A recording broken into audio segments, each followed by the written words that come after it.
کائنات میں پھیلی ہوئی نعمتوں اور زمین میں چھپے ہوئے خزانوں سے انسان اس وقت ہی فائدہ اٹھا سکتا ہے جب وہ علم کی دولت سے مالا مال ہو۔ تاریخ شاہد ہے کہ جن قوموں نے عروج حاصل کیا، استحکام پایا اور بلندیوں کو چھوا، وہی قومیں تھیں جو علم سے مالا مال تھی۔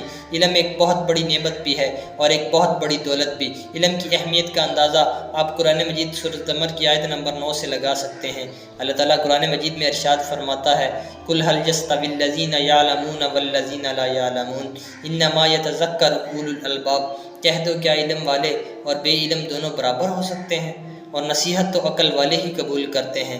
اس آیت میں اللہ تعالیٰ نے دو قسم کے انسانوں کا موازنہ کیا ہے۔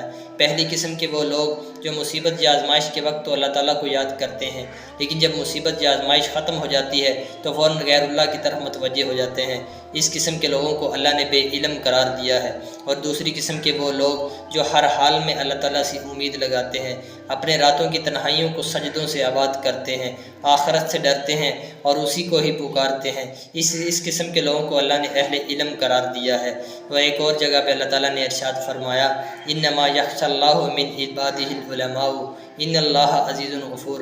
بے شک وہی بندے ہیں جو اللہ سے ڈرتے ہیں اور علم والے ہیں۔ اللہ بڑا غفور رحیم، غالب اور بخشنے والا ہے۔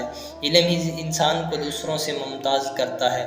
علم ہی انسان کی عظمت و رفعت کو معراج بخشتا ہے۔ علم ہی سے تمام دنیاوی نجات اور اخروی نجات کا ذریعہ بنتا ہے۔ علم ہی سے انسان کے کردار میں بلندی اور اخلاق میں پختگی پیدا ہوتی ہے۔ اے علم کیا ہے تو نے ملکوں کو نہال، غائب ہوا تو جہاں سے وہاں آیا زوال، اور ان پر ہوئے غیب کے خزانے مفتوح، جن قوموں نے ٹھہرایا تجھے راس المال۔ اللہ تعالیٰ علم حاصل کرنے اور اس پر عمل کرنے کی توفیق عطا فرمائے۔ جزاکم اللہ۔